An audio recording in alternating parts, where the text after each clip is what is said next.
Hey, salut tout le monde, c'est de la clinique neoperformance.ca. Donc aujourd'hui dans la vidéo, je t'explique très précisément comment que l'insuline fonctionne et comment la gérer pour reprendre le contrôle de ta perte de poids. Donc on écoute ça.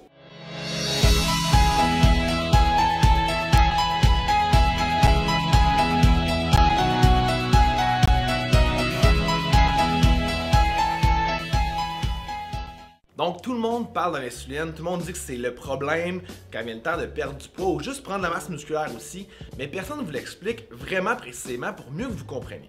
Donc, aujourd'hui dans la vidéo, je vais vous imager un petit peu la gestion de la glycémie avec une famille et vous allez voir, vous allez très bien comprendre et ensuite de ça, mieux maximiser vos résultats. Donc, je vais vous mentionner un petit scénario que vous allez mieux comprendre par la suite. Donc, le moment où la papa va chercher de l'épicerie, l'amène dans la maison. Ça, c'est exactement quand l'épicerie voit ça comme le sucre que vous mangez. Donc, vous amenez le sucre dans votre maison, donc dans votre corps. La maman, ensuite de ça, ou le papa va appeler les enfants en criant « Hey, venez défaire l'épicerie, venez la ranger dans les étagères. » Ça, ce cri-là, vous voyez ça comme le cri de l'insuline. On appelle nos récepteurs. Donc, le corps, qu'est-ce qu'il va venir faire? C'est que les enfants, ils vont venir descendre en bas, vont venir ranger l'épicerie dans le garde-manger, dans le frigidaire. Ça, c'est quand vous métabolisez correctement le sucre et les utilisez en énergie. Par contre, l'autre scénario, ce qu'on appelle une résistance à l'insuline, vous voyez ça comme exemple, on va faire le même processus. Donc, on amène l'épicerie en dedans.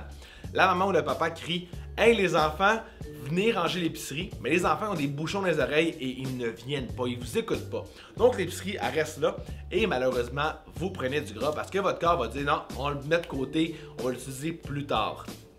Donc, la résistance à l'insuline, c'est un petit peu ça. C'est que vos enfants ont des bouchons dans les oreilles. Donc, qu'est-ce qu'il faut faire? C'est enlever ces bouchons-là, les réappeler. Vous allez voir, votre énergie va venir augmenter, mais votre perte de poids va venir diminuer aussi assez rapidement. Donc, ça, c'est l'imager. Maintenant, on va parler plus spécifiquement. Comment que ça fonctionne? C'est que là, on amène du sucre dans le corps. Donc, le sucre arrive. On va prendre le pancréas. Qu'est-ce qu'il fait? C'est que, oh, on a du sucre dans le corps. Donc, on va venir sécréter de l'insuline.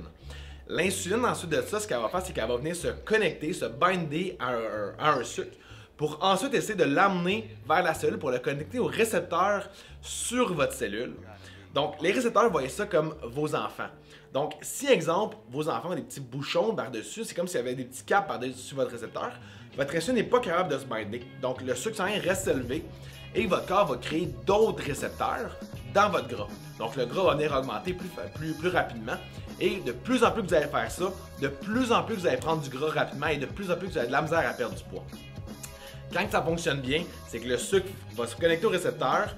Le récepteur dans votre cellule, on appelle ça les GLUT4, vont venir se faire une translocalisation pour venir assimiler le sucre. Donc ça, c'est qu'est-ce qui se passe dans votre corps quand on regarde ça plus précisément.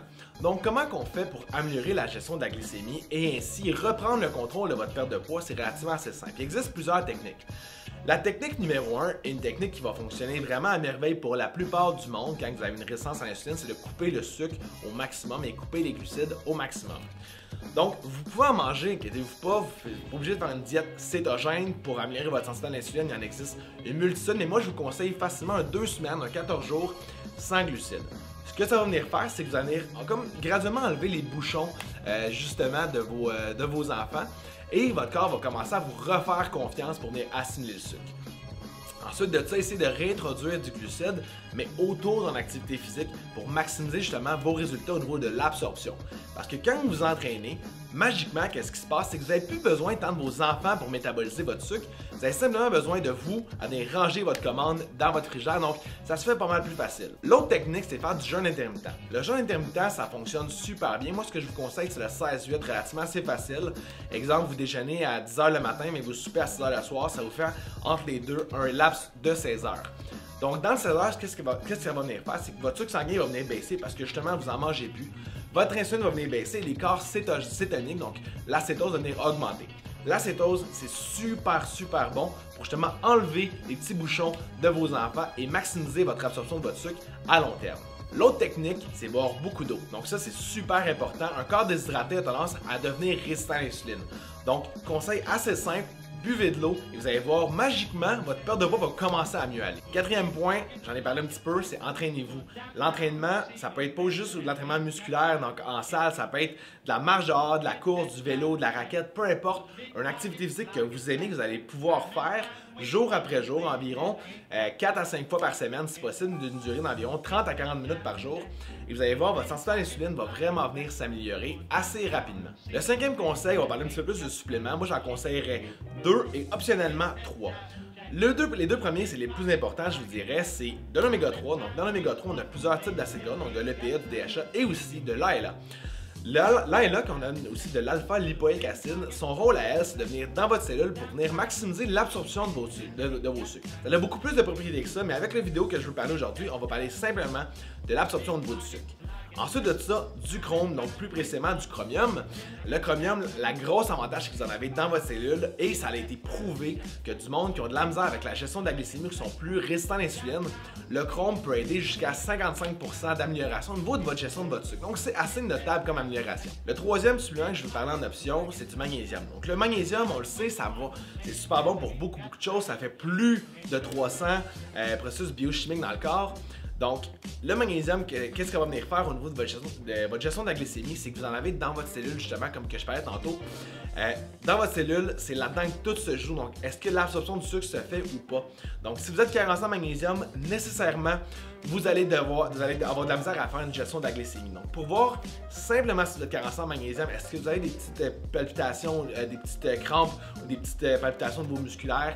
Ça, souvent, c'est un signe principal du manque de magnésium. Et ensuite de ça, quand vous avez passé votre 14 jours sans glucides, je vous conseille de réintégrer des glucides, mais index glycémique relativement assez bas, afin justement de maximiser vos chances de l'absorption de ces nutriments-là. Plus que l'index glycémique est élevé, plus que le sucre rentre rapidement dans le corps, donc plus que le corps se sent en alerte. Et le corps en alerte ne réagit pas super bien au niveau de l'absorption du sucre. Donc plus que l'index glycémique est bas, comme exemple de l'avoine ou du gruau sans gluten, ça va vraiment être excellent pour vous. La raison est que dans le gruau, vous avez aussi du chrome. Donc c'est vraiment excellent, c'est très fibreux. Bonne source de glucides à index glycémique relativement assez bas et en plus contient du chrome. Donc vraiment, c'est un aliment que je considère super puissant au niveau de votre alimentation, mais aussi mettre des graines de lin. Donc l'avantage de la graine de lin, l'oméga 3 qu'il y a dedans, c'est principalement de l'ALA, donc j'en ai parlé un petit peu tantôt. Donc n'oubliez pas, l'alimentation que vous allez avoir, ça a un impact au niveau de votre calorie, mais les nutriments que vous allez rechercher ont encore plus d'impact que ceux-ci. Donc j'espère que vous avez aimé la vidéo, j'espère que vous avez compris un petit peu le processus de l'insuline, comment que ça fonctionne et comment le gérer. Si jamais pour toi tu veux optimiser encore plus tes résultats ou aller encore plus rapidement, n'oublie pas, tu peux nous écrire au info@neoperformance.ca et tu vas pouvoir avoir un rendez-vous avec un de nos thérapeutes, que ce soit en ligne ou en clinique, quand la pandémie va être terminée au Québec. Donc là, c'est Simon, on se dit au prochain vidéo.